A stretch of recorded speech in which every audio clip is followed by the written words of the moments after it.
많은 학자들은 교회의 기능을 용어는 다를지 모르지만 크게 4가지 기능으로 분류하고 있습니다. 그래서 여기 보시다시피 십자가 복음과 성령의 사역이 회복된 그 토대 위에 바로 위로는 예배와 중보기도, 소위 중보기도 다시 말하면 선지자적 기도가 회복이 되어야 되고, 아래로는 바로 영적 리더십 또한 양육이 이루어지고, 믿는 자들에게는 사랑의 교제인 친교가 오이코스를 통해서 이루어지고, 또한 세상을 향해서는 바로 그 선교적 교회로서, 다시 말하면 대유임령과 문화명령을 수행하는 그런 교회로서 역할을 감당해야 된다는 거죠. 그런데 이렇게 여러 가지 기능이 있지만 그 가운데서 가장 중요한 기능이 뭐냐면 그것이 바로 예배라는 거예요. 왜냐하면 예배를 통해서 하나님과의 만남이 있어져야 나를 향한 하나님의 사랑이 얼마나 큰가를 느끼게 되고, 그래야 마음의 진정한 만족과 기쁨이 넘칠 뿐만 아니라 삶의 의미와 내가 살아가는 이유를 발견함으로써 우리가 승리하는 삶을 살 수 있기 때문인 거죠. 또한 이런 하나님의 사랑으로 인해서 우리 모든 것으로 하나님을 알고 하나님을 사랑하는 그것을 추구하게 되는 겁니다. 바로 우리 속에 이런 마음이 있어야 교회에서 섬길 때 주를 향한 열정과 사랑으로 섬길 수가 있는 거죠. 바로 그 섬김은 사람들의 반응에 상관없이 하나님 사랑으로 섬기는 거예요. 이게 참된 섬김인 겁니다. 뭐 사람들에게 잘 보려고 이렇게 하는 섬김은 끈달린 섬김이죠. 내가 이렇게 했으니까 뭐 돌아올 대가를 구하는 그것은 끈달린 섬김이야. 그것이 아니라 정말로 하나님을 사랑하기에 사람들의 관계없이 내가 내 할 바를 하나님의 그 뜻을 보고 그 일에 동참하며 살아가는 그것이 바로 참된 섬김이라는 거죠. 그렇게 돼야 하나님의 생명이 우리를 통해서 다른 사람에게 전달되게 되는 겁니다. 그런데 예배를 통해서 하나님과의 만남이 없다고 한다면 단순한 의무감에 의한 그냥 메마른 섬김에 불과하다는 거죠. 그래서 우리가 예배를 통해서 하나님과 만남이 이루어져야 바로 그 다른 기능, 교회의 다른 기능에 있어서 그 섬김에 있어서 영적인 능력과 힘을 공급받을 수 있는 거예요. 그러니까 예배를 통해서 우리가 능력과 힘을 공급받아야 다른 것도, 다른 기능들도 우리가 온전히 섬길 수가 있다는 거예요. 그런데 예배를 통해서 하나님과의 만남을 우리가 없다고 한다면 우리는 메마른 섬김밖에 할 수 없다는 거죠. 다시 말하면 오늘날 많은 목회자들과 성도들이 교회 일을 열심히 하다가 왜 중도에 상처받고 왜 그들이 시험받고 왜 탈진합니까? 그것은 바로 예배를 통해서 하나님과의 만남이 없기 때문에, 바로 하나님과의 관계가 되지 않기 때문에 그저 사역에만 초점을 맞추다 보니까 자기 자원으로 하려다 보니까 탈진하게 되는 거죠. 그러면 교회에서 예배가 회복이 되려면 어떻게 해야 되느냐?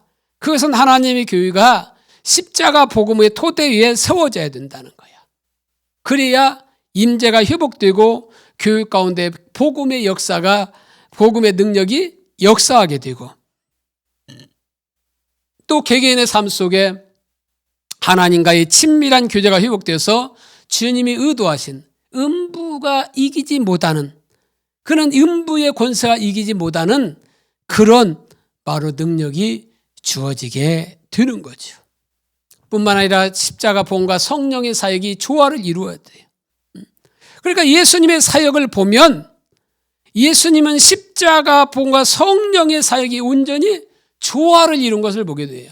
그래서 예수님의 사역을 보면 사복음서에 보면 예수님의 사역에 대해서 각각 다른 관점에서 예수님의 사역에 대해서 말하고 있어요. 그래서 첫 번에 마가복음에 보면 그 사역이 무엇인가를 분명히 보여주고 있어요. 말씀 선포와 능력 행함의 사역이었음을 보여줘요. 그래서 그 성경에 보면 전도도 하고 귀신도 내어 쫓았더라 이렇게 말하고 있어요. 이게 한마디로 말씀 선포와 능력 행함의 사역이었고, 오늘 우리 표현대로 하면 십자가 보험과 성령의 사역이 조화를 이루는 그 사역을 바로 예수님께서 하셨다는 거예요. 그런데 마태복음에 와서는 바로 그 사역의 목적, 말씀 선포와 능력 행함을 사역하듯이 그 목적이 뭐냐면 하나님 나라였다는 겁니다. 뿐만 아니라 누가복음에서는 사역의 주체에 대해서 말하고 있는데 사역의 주체는 바로 성령님이었다. 그러면서 강조하고 있는 것이 기도를 강조하고 있는 겁니다. 그러면서 요한복음에서는 어떻게 예수님이 사역하셨는가? 바로 하나님과 친밀한 교제 가운데서 사역했음을 보여주고 있는 겁니다.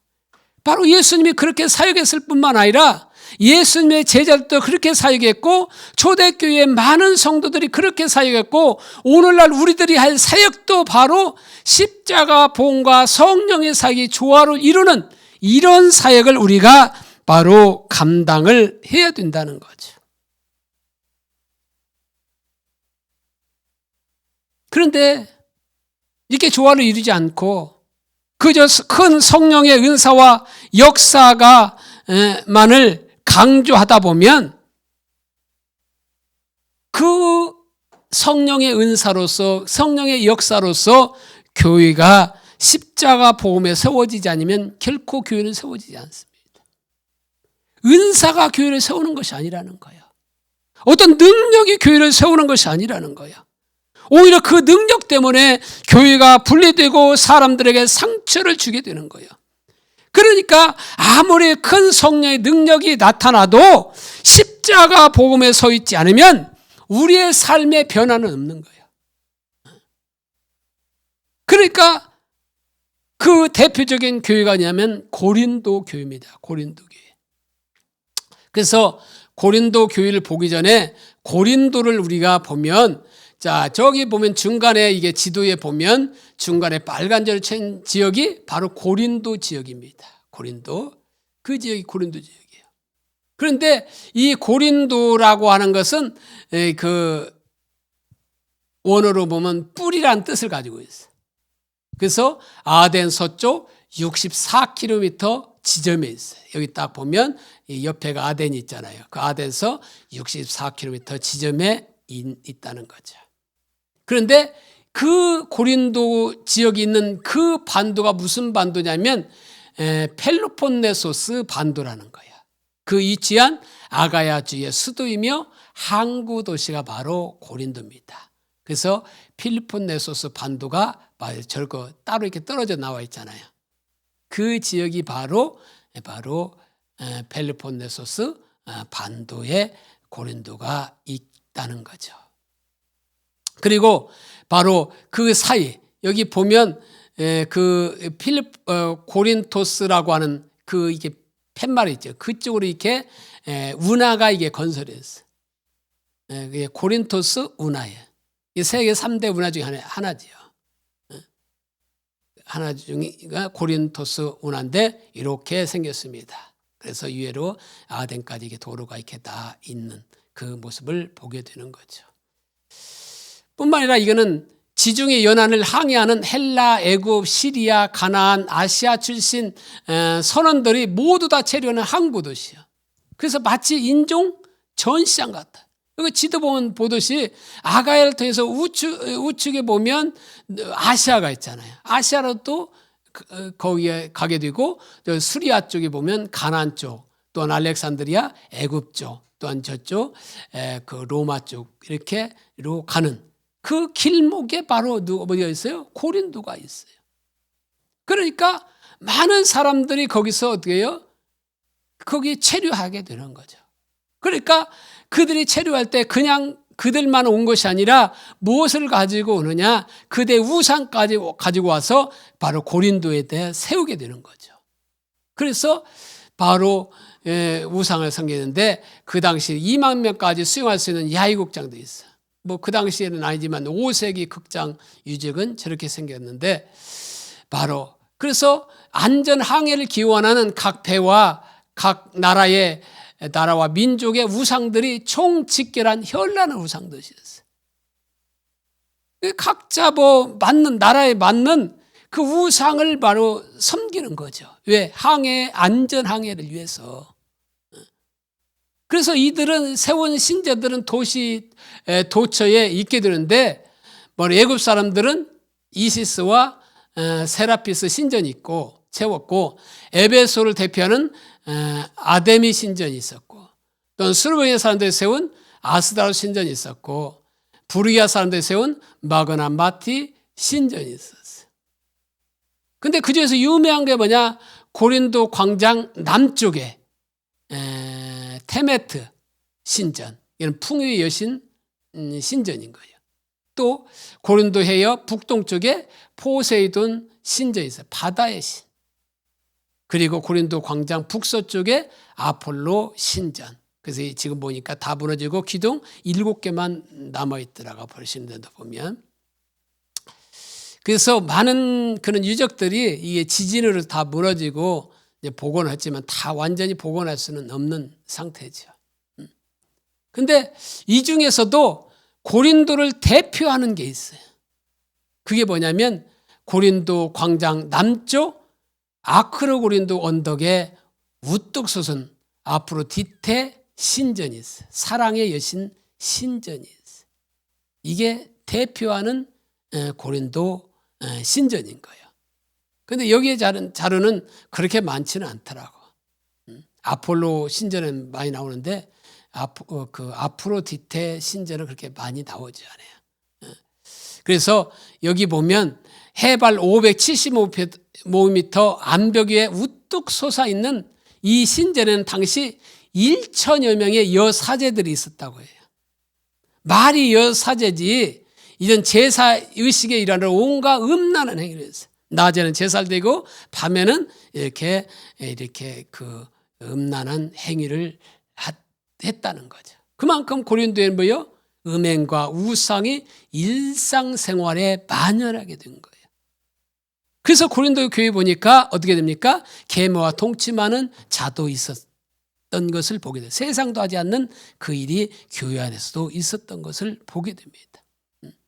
자, 저기 보면 아크로 고린도 산이죠. 저기 산. 그거를 가까이 보면 이렇게 되어 있고, 이게 575m라는 거죠. 위에서 보면 이렇게 생겼고, 거기에서 이게 신전이 좌측까지 생겼고, 그 여신이 바로 우측까지 이렇게 생겨 있습니다. 그리고 이게는 아고라라고 하는데, 이게는 시장이에요, 시장. 그 당시 시장.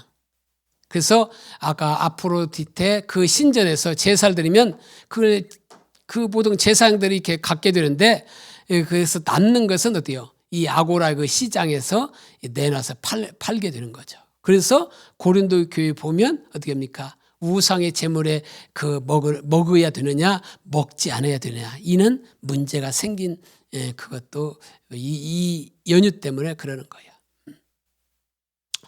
그래서 그 고린도 교회 보면 그 지역을 우리가 살펴봤잖아요. 근데 그 지역이 어떻게 했어요? 고린도 교회가 은사는 강력하게 나타났어요. 그래서 고린도 1장 7절에 너희가 모든 은사에 부족함이 없이 우리 주 예수 그리스도의 나타나심을 기다림이라. 그래서 은사는 부족함이 없이 나타났는데 문제는 뭐냐? 영적인 어린 교회였고 육적인 교회였다는 거예요. 그것이 바로 고린도전서 3장 1절 3절에 말하고 있는데 형제들아 내가 신령한 자들을 대함과 같이 너희에게 말할 수 없어서 육신에 속한 자 곧 그리스도 안에서 어린아이들 대함과 같이 하노라. 내가 너희를 젖으로 먹이고 밥으로 아니하였노니 이는 너희가 감당하지 못하였음이거니와 지금도 못하리라. 너희는 아직도 육신에 속한 자로다. 너희 가운데 시기와 분쟁이 있으니 어찌 육신에 속하여 사람을 따라 행함이 아니리. 여기 보면 그들은 어떻게 했어요? 젖으로 먹이고 팝으로는 아니했다고 말하고 있어요.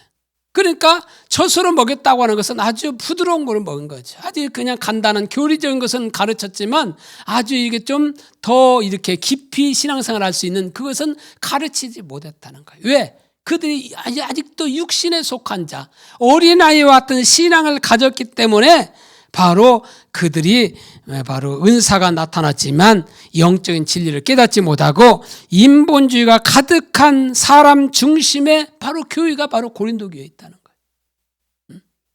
그 결과 고린도 교회에 여러 가지 세상의 죄악이 가득하게 되고 고린도전서에 보면 고린도 교회가 가진 문제 하나하나를 다루는 편지가 고린도전서잖아요. 고린도전서에 보면 여러 가지 문제가 있지만 그 문제를 살펴보면 파벌 문제가 있어요. 그래서 나는 개바파다, 나는 아볼로파다, 나는 그리스도파다, 서로 이게 파벌 문제가 있었어요. 뿐만 아니라 고린도 교회는 불륜의 문제가 있었어요. 아까 말했다시피 그 계모와 동침하는 그는 일이 있게 되고 또한 소송 사건이가 있었어요. 그래서 자기 이권 다툼 때문에 세상의 법정에 나가서 이렇게 싸우는 그런 일을 함으로 하나님 이름이 땅에 떨어지는 그런 일들이 일어나게 되었고 또 혼인 문제도 있었고 또한 우상의 재물의 문제 아까 살펴봤잖아요. 그래서 바로 우상의 재물의 문제에서 바로 부자들은 미리 와서 실컷 먹고 취해 있었고 또 어떤 종 같은 그 가난한 사람들은 뒤에 와서 먹을 것이 없는 세상적인 차별이 그대로 교회 가운데 와 있었다는 거예요. 원래 교회는 그런 차별이 있어서는 안 되잖아요. 그런데 교회 안에서도 이런 차별이 있게 되고 또한 성찬에 관한 문제가 그거지요. 우상의 제물은 그걸 먹을 거냐 안 먹을 거냐 그것을 보는 것이고 성찬할 때 부자들은 미리 와서 먹고 가난한 자는 못 먹는 그런 상태에 있었고 또한 성령의 은사에 대해서 나와 있는 그들 보면 사랑이 없음을 보여주고 있는 거죠. 그러면서 부활의 문제 이는 여러 가지 이런 문제들이 고린도 교회에 있었던 게 사실인 거죠. 그러니까 바로 이처럼 바로 고린도 교회가 성령의 은사와 능력은 가지고 있었지만 이 성령의 은사와 성령의 능력을 가지고는 교회가 세워지지 않는다는 거예요. 바로 그것이 십자가 복음과 같이 가는 조화를 이루어야 바로 그 교회가 잘 세워질 수 있는 거예요. 그래서 사도 바울은 고린도전서와 고린도후서 1장에서 4장에 집중적으로 십자가 복음을 전하고 있어요. 왜? 그것이 해결책이니까. 십자가 복음에 서야 내가 은사를 받았다고 그것을 남용하지 않아요. 그것 때문에 우울하지 않고 그것 때문에 자기 뒤에 줄 세우는 일이 없는 거예요.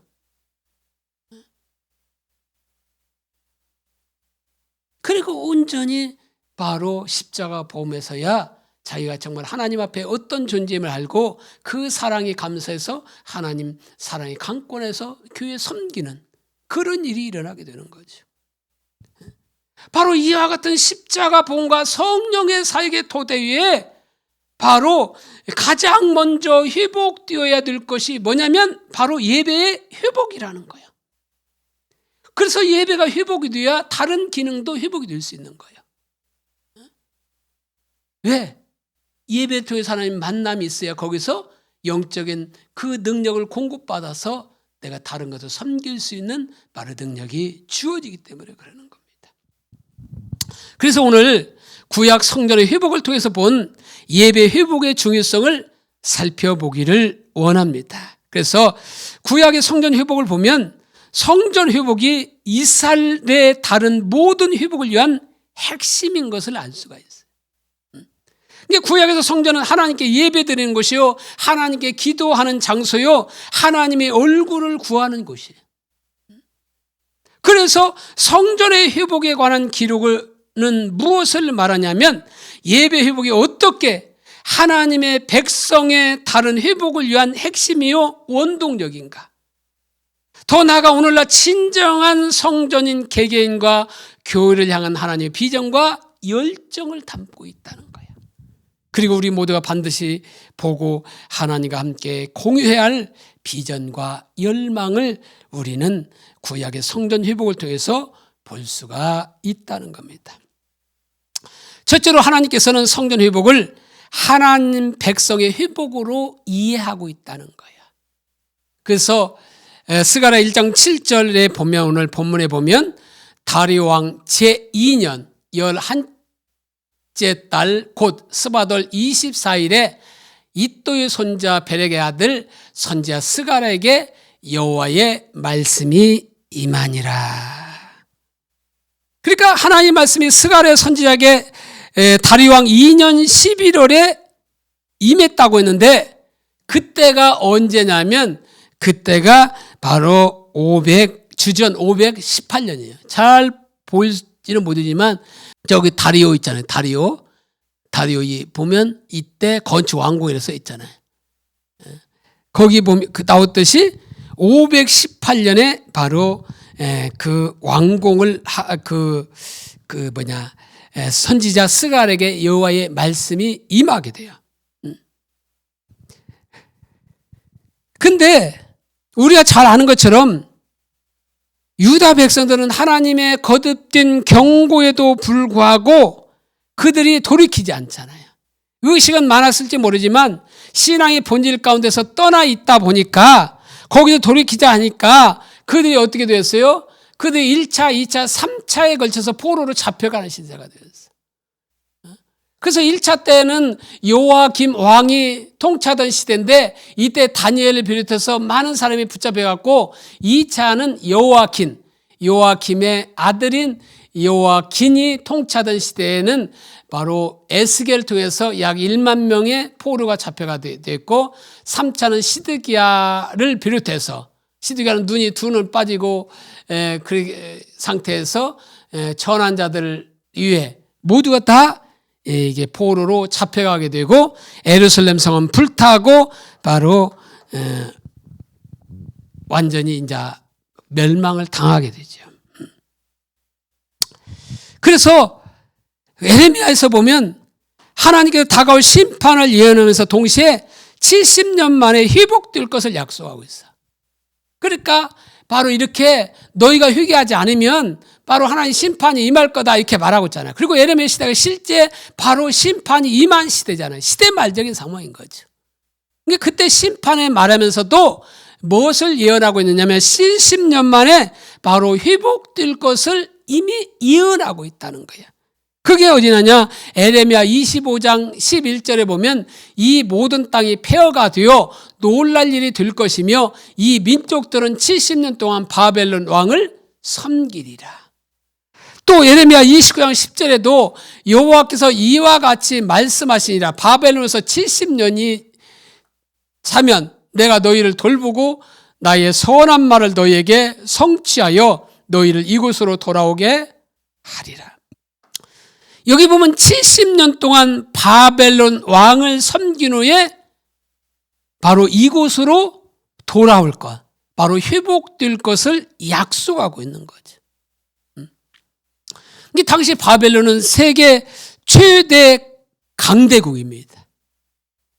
그러니까 최대 강대국인 이 바벨론에서 돌아온다고 하는 그것은 꿈 같은 얘기예요.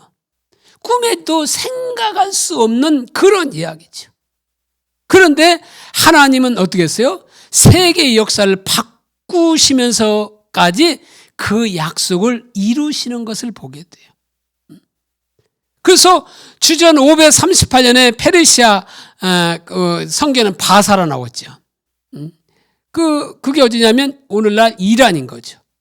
이란이 바로 이란의 그 고레스가 바벨론을 정복하고 바사왕이 된 원년의 유대인에게 예루살렘에 돌아가고 성전을 지으라고 이렇게 칙령을 내리게 됩니다. 그래서 에레미야 예언대로 그게 바로 스가랴 1장 2절과 4절, 6장 3절로 5절에 있는데 그 결과 스룹바벨의 인도 아래 약 5만 명의 유대인들이 예루살렘으로 돌아와서 성전 짓는 일을 시작하게 됩니다. 그때가 성전이 불타고 나라가 멸망한 지 딱 48년이 된 해예요. 그래서 성전 짓는 일을 시작해서 2년째에 바로 성전의 기초가 놓이게 되고 유다의 백성들이 기뻐했어요. 그래서 스가랴 3장 8절 10절에 보니까 이때가 예루살렘 성전이 불타 없어진 지 정확하게 50년에 되던 해였어요. 그런데 이런 유다 백성들의 성공은 주변 사람들과 사마리아 사람들에게는 두려움이었어요. 그래서 성전 짓는 일을 방해하고 또 아닥사스다 왕에게 고소하자 바로 아닥사스다 왕은 조서를 내서 성전 짓는 일을 금지하게 됩니다. 그래서 아까 거기 그림에 보면 아사다스도 누구로 나와 있어요? 여기 보면 캄비세스 2세로 나와야죠. 그래서 조선의 성전 일을 금지했어요. 그러니까 이제 성전을 지켜야 되면 뭐예요? 그것은 왕의 명령을 어기는 거니까 반역하는 일이 되는 거죠. 그래서 성전 짓는 일이 중단되어서 이렇게 해서 15년 동안 이게 중단이 되게 됩니다. 그러던 중에 주전 519년 다리오 왕이 즉위하게 되죠.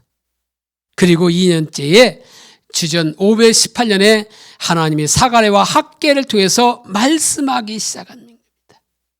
그래서 오늘 본문도 518년에 말씀한 내용이에요. 바로 이때가 나라가 멸망하고 성전이 불타 없어지니까 그때로부터 68년이 되던 해. 그러니까 유다 백성들이 바벨론 포로에서 해방되어서 돌아온 지 정확히 20년이 되던 해였어요. 그때 하나님께서 스가랴에게 말씀하고 있는 거예요. 스가랴 1장 12절에 보니까 여호와의 천사가 대답하여 이르되 만군의 여호와여 여호와께서 언제까지 예루살렘과 유다 성읍들을 불쌍히 여기지 아니하시려 하나이까 이를 노하신 지 70년이 되었나이다 하매. 이걸 보면 지금 유다 백성들이 정치적으로 돌아왔고 사회적으로 돌아온 지가 얼마 됐어요? 한 20년 정도가 된 거예요. 그러니까 그런데 뭐라고 말하고 있느냐? 노하신 지 70년이 되었나이다. 이걸 보면 아직도 하나님의 진노 가운데 이스라엘이 있음을 보여주고 있는 거예요. 이를 노하신 지 70년이 되었나이다. 아직 노가 끝나지 않았다는 거예요. 심판이 끝나지 않았다니 아직 회복되지 않았다는 거예요. 그러니까 돌아온 지 20년이 되었지만 아직도 하나님의 은혜가 회복되지 않은 것으로 보고 있어요. 그리고 70년이 되었다는 말 속에는 예레미야를 통해서 70년 만에 회복되리라는 말씀이 아직 성취되지 않는 것으로 지금 보고 있는 거예요. 이게 중요한 말이라는 거죠. 이미 외부적으로는 돌아왔지만 하나님께서는 아직도 그들이 회복되지 않은 것을 보고 있어요. 그러면서 성전에 대해서 말하고 있는데 학개와 스가랴서를 통해서 성전 짓는 일을 지시하게 되죠. 그게 스가랴 1장 16절에 보면 그러므로 여호와가 이처럼 말하노라 내가 불쌍히 여김으로 예루살렘에 돌아왔은즉 내 집이 그 가운데에 건축되리니 예루살렘 위에 목줄이 쳐지리라 만군의 여호와의 말이니라. 또 스가랴 4장 6절에 이는 힘으로 되지 아니하고 능력으로 되지 아니하고 오직 나의 영으로 되느니라. 그러니까 그러면서 너희 조상을 애굽에서 인도했던 그 성령이 너희와 함께한다. 두려워하지 말고 너희는 담대하라. 그렇게 명령하면서 그래서 하나님의 선지자의 말씀을 따라서 그대로 성전을 지키기 시작하는 거예요. 어쩌면 반역하는 행위일 수도 있어요. 그래서 인간적인 힘으로 되지 않고 인간적 능력으로 되지 않지만 성령이 하실 것이다. 그러니까 너희는 성전을 다시 건축을 다시 하라고 말하고 있는 거예요. 재건하라고 말하는 거죠. 그랬더니 전에 반대했던 사람들이 다시 들고 일어났어요. 그래서 다시 조서를 보내게 되죠. 왜? 이것은 반역 행위라는 거예요. 기준 왕이 하지 말라고 하는 일을 지금 유다 백성들이 하고 있다는 거죠. 그러자 유다 백성들도 같이 조서를 이렇게 보내게 되죠. 그러던 중에 결국 다리오 왕이 선왕들이 내렸던 칙령들을 보고 있다가 고레스 왕이 내렸던 칙령을 발견하고 성전 짓는 일을 허락하죠. 바로 성령이 그렇게 역사하는 거예요. 성령이 다리오 왕으로 하여금 선왕들이 내렸던 칙령을 보게 하고 그것도 고레스 왕이 내렸던 그 칙령을 보고 바로 고레스 왕이 이스라엘 성전 짓게 했던 그 사실을 보고 어떻게 해요? 이스라엘에게 성전 짓는 것을 다시 허락하게 되는 거죠. 그 결과 성전 짓는 일이 2년 만에 완성하게 되는 겁니다. 정확히 예루살렘 성전이 없어진 지 정확히 70년 만인 516년에 완공되었고 이 성전이 완공된 걸 하나님은 이스라엘의 회복으로 보고 있다는 거예요. 그래서 여기 도표를 보듯이 이제 바벨론에서 이렇게 보면 이제 바사로 이렇게 넘어가는데 그 벨사살 왕까지가 어떻게 되냐면 다니엘서가 나와 있어요. 다니엘서. 그래서 벨사살이 538년들 살해됨으로써 결국 바사가 나라가 시작이 되는 거야. 근데 그 메대 바사가 이게 연합이 되는데 그 연합된 그때 왕이 누구냐 분봉으로 다리오 왕이 통치를 하고 있었어요. 그러니까 이 다리오와 또 저 중간에 보면 고레스 다음에 다리오가 두 다리오가 나오는데 앞에 다리오는 다니엘서에 나오는 다리오고 뒤에 나오는 다리오는 바로 어디냐 에스라에 나오는 다리오. 서로 다른 사람인 거예요. 그래서 여기 보면 그 하나님은 하나님의 백성의 회복을 성전의 회복의 관점에서 이해하고 있다는 거예요. 그러니까 스룹바벨이 통해서 538년에 1차 귀환해서 성전에 하고 중간에 멈췄다 다시 재개하고 해서 어떻게 됩니까? 성전이 516년에 완공이 되는데 그때가 어떻게 정확히 보면 어떻게 돼요? 70년 만이라는 거예요. 70년 만. 자, 여기 보면 그래서 14절만 봐도 성전이 아직 폐허로 남아있을 때 그리고 돌아온 지 20년이 됐지만 아직까지 진노 가운데 있다고 보았고 1장 14절에 보면 내게 말하는 천사가 내게 이르되 너는 외쳐 이르기를 만군의 여호와의 말씀에 내가 예루살렘을 위하여 시온을 위하여 크게 질투하며 그러니까 하나님의 백성의 처한 상태를 보면서 하나님 어때요? 크게 질투했다고 말하고 있어요. 그러면서 16절 17절에 보면 그러므로 여호와가 이처럼 말하노라 내가 불쌍히 여김으로 예루살렘에 돌아왔은즉 내 집이 그 가운데에 건축되리니 예루살렘 위에 목줄이 쳐지리라 만군의 여호와의 말이니라. 그가 다시 외쳐 이르기를 만군의 여호와의 말씀에 나의 성읍들이 넘치도록 다시 풍부할 것이라 여호와가 다시 시온을 위로하며 다시 예루살렘을 택하리라 하라 하니라. 그러니까 하나님 백성이 처한 상태를 보시고 하나님이 열심을 가지고 성전을 세우시기를 원하신 거예요. 이처럼 하나님은 하나님의 백성의 회복을 성전의 회복의 관점에서 이해했다는 거예요. 이게 너무나 중요한 말씀이라는 거예요. 구약의 성전은 하나님의 백성들이 하나님께 예배하는 장소고 하나님의 얼굴을 구하고 기도하는 곳이에요. 그것은 하나님 백성의 회복에 있어서 예배 회복이 그처럼 중요하다는 거죠. 오늘날로 말하면 우리 가운데 다른 모든 게 회복되어 있어도 예배가 회복되지 않으면 하나님의 진노 가운데 우리가 있는 거라는 거예요. 또 이 관점으로 살펴보아야 예배 회복이 얼마나 중요한지를 우리가 알 수가 있다는 거죠. 두 번째로 하나님께서 돌아오시는 것과 성전이 세워지는 것이 연결되어 있어요.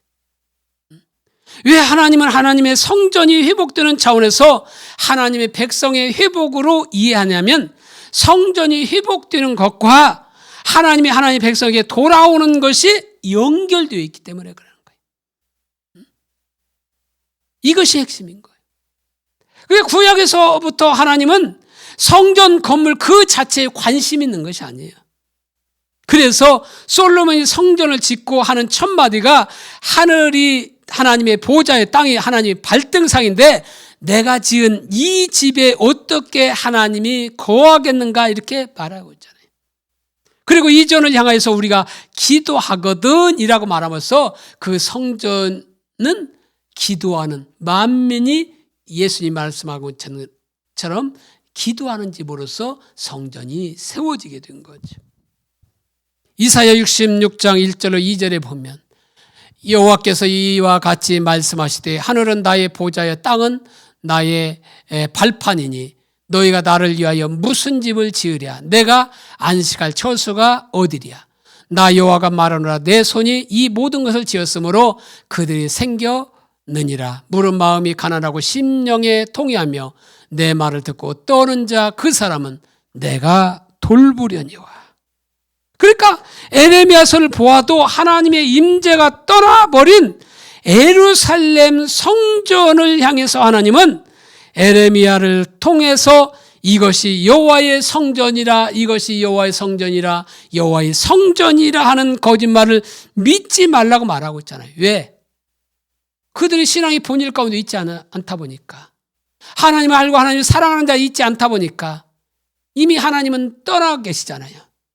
그러니까 그들이 바로 여호와의 성전이라 이것이 여호와의 성전에서 드렸으니까 하나님께서 여러분을 축복해 주실 것입니다. 여러분께서 이 성전에서 하나님께 예배 드렸으니까 하나님이 이 나라 지켜줄 걸 믿습니다. 이렇게 설교했을지 몰라요.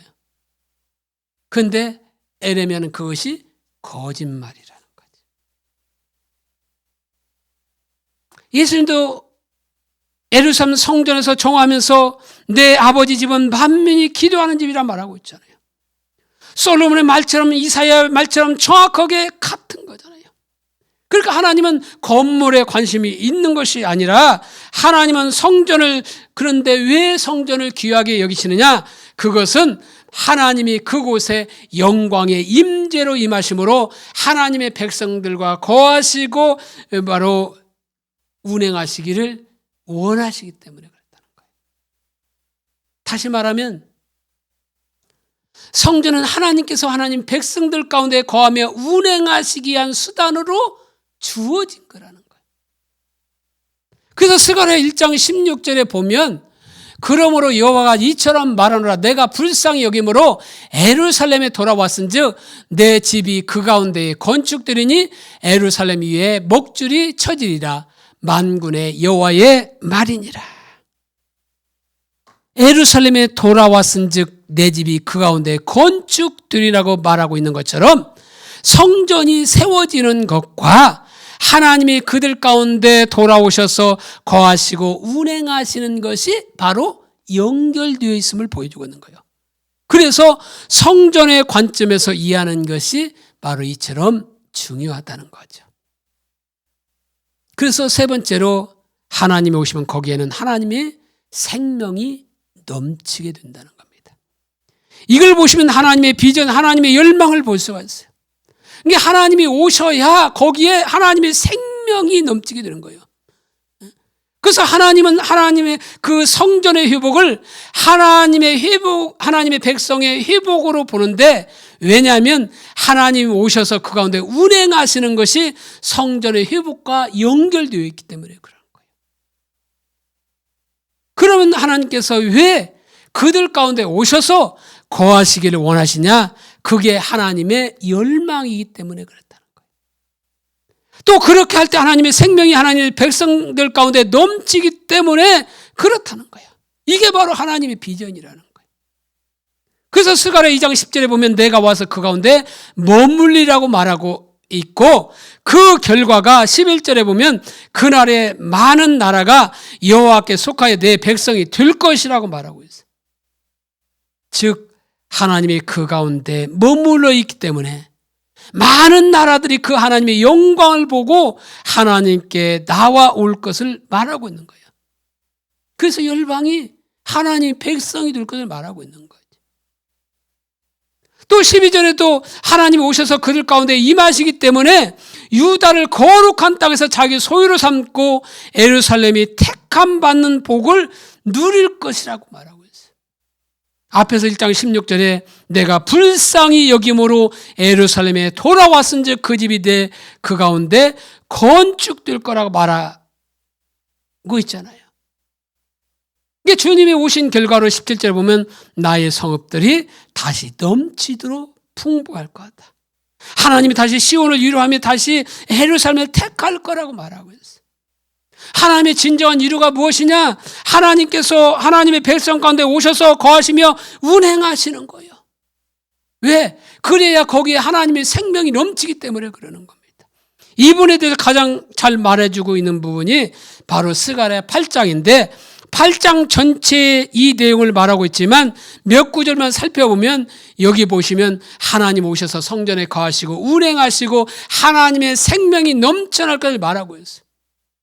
그렇게 하나님의 생명이 넘쳐나면 어떤 결과가 일어나냐면 8장 4절과 5절에 보니까 만군의 여호와가 이같이 말하노라 예루살렘 길거리에 늙은 남자들과 늙은 여자들이 다시 앉을 것이라 다 나이가 많음으로 저마다 손에 지팡이를 잡을 것이요 그 성읍 거리에 소년과 소녀들이 가득하여 거기에서 뛰놀리라.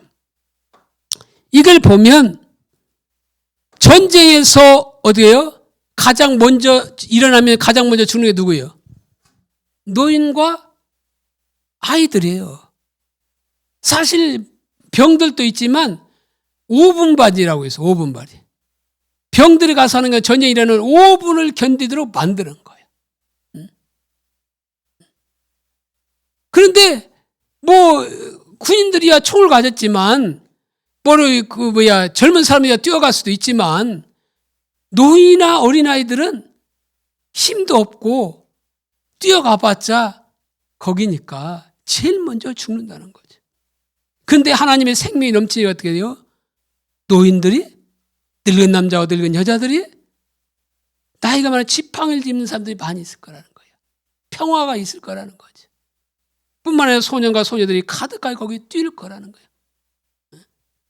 뿐만 아니라 8장 6절에도 이 일이 그날에 남은 백성의 눈에는 기이하게 보일 것이고 기이하게 본다는 거죠. 어떻게 이런 일이 있지? 이게 기이하게 본다는 거예요. 또한 8장 21절에도 22절 보면 이 성읍 주민이 저 성읍에 가서 이르기를 우리가 속히 가서 만군의 여호와를 찾고 여호와께 은혜를 구하자 하면 나도 가겠노라 하겠으며 많은 백성이 강대한 나라들이 예루살렘으로 와서 만군의 여호와를 찾고 여호와께 은혜를 구하리라. 이방인들이 하나님의 얼굴을 구하러 하나님께 나와서 구원받고 복을 얻는 역사가 일어날 것을 지금 말하고 있어요. 여기에서 우리는 예배 회복의 중요성을 볼 수 있어요. 이것이 바로 하나님의 의지이고 하나님의 의도라는 거예요. 그래서 하나님은 이스라엘 백성들의 회복을 성전의 관점에서 이해하고 있다는 거예요. 그러니까 하나님은 성전 건물에 관심이 있는 것이 아니라 하나님의 백성들 가운데 머물며 그들과 교제하기를 원하신다는 거죠. 그리고 그들과 교제할 뿐만 아니라 주님이 그렇게 오시면 하나님의 생명이 거기에 넘치게 되어 있는 거죠. 여기에 교회 회복의 중요성이 있는 거예요. 그러니까 교회는 단순히 건물 많은 것이 아니라 우리 한 사람 한 사람이 다 교회잖아요. 그러니까 신약 성경에 보면 교회와 개개인의 성도가 하나님의 성전 삼고 거하시고 원하시는 하나님의 성전이기 때문에 바로 예배 회복, 교회 회복의 중요성, 그리고 여기에 하나님의 임재의 중요성이 있다는 거예요. 이 모든 것이 다 예배 회복과 관련이 있어요. 이것이 바로 하나님의 비전이라는 거죠. 네 번째로 하나님의 열망은 하나님 백성들 가운데 거하며 운행하시기를 원하여. 스가랴 8장 2절로 3절에 보면 만군의 여호와가 이같이 말하노라. 내가 시온을 위하여 크게 질투하며 그를 위하여 크게 분노함으로 질투하노라. 여호와가 이같이 말하노라. 내가 시온에 돌아와 예루살렘 가운데 거하리니 예루살렘은 진리의 성읍이라 일컫겠고 만군의 여호와의 산은 성산이라 일컫게 되리라.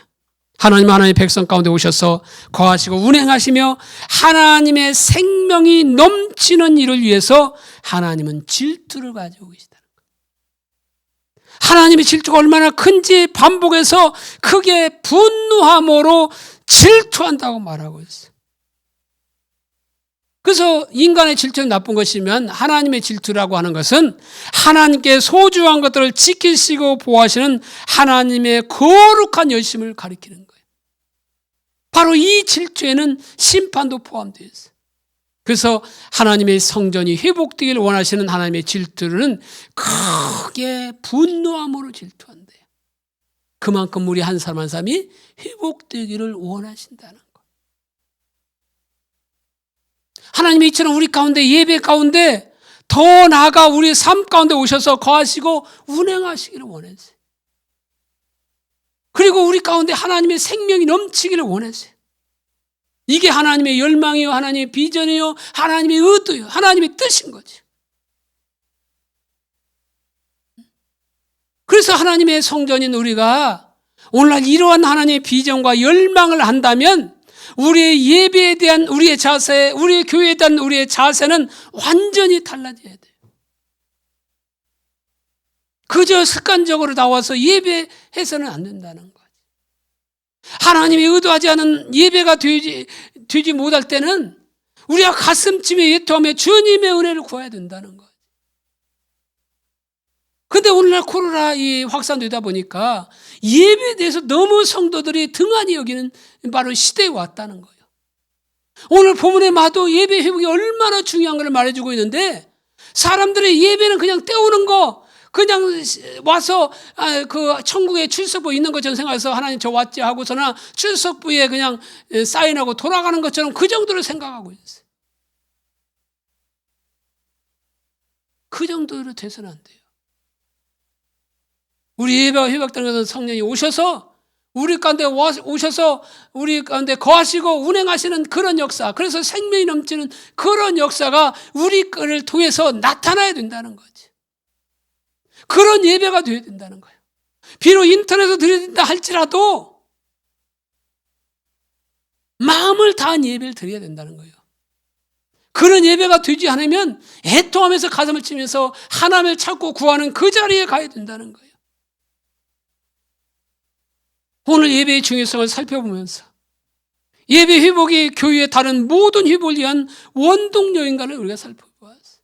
왜? 예배가 먼저 회복이 되어야 다른 기능을 섬길 수 있는 능력이 주어지기 때문에 그런 거예요.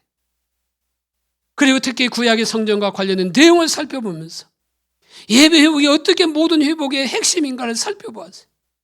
그리고 예배 회복의 목적과 의도가 무엇인가, 하나님의 비전은 무엇이고 비전을 향한 하나님의 열망과 열정이 어떠한가를 살펴보았어요. 아무튼 우리의 한 사람 한 사람 예배가 회복되고 하나님의 임재가 회복되고 하나님의 그 생명이 우리 삶 가운데 흘러 넘침으로 말미암아 저와 여러분들이 다른 기능에 있어서 주님을 섬길 때 정말로 하나님의 그 사랑으로 진정한 참된 섬김을 하는 저와 여러분들의 삶이 되시기를 예수님의 이름으로 축복합니다. 기도하겠습니다.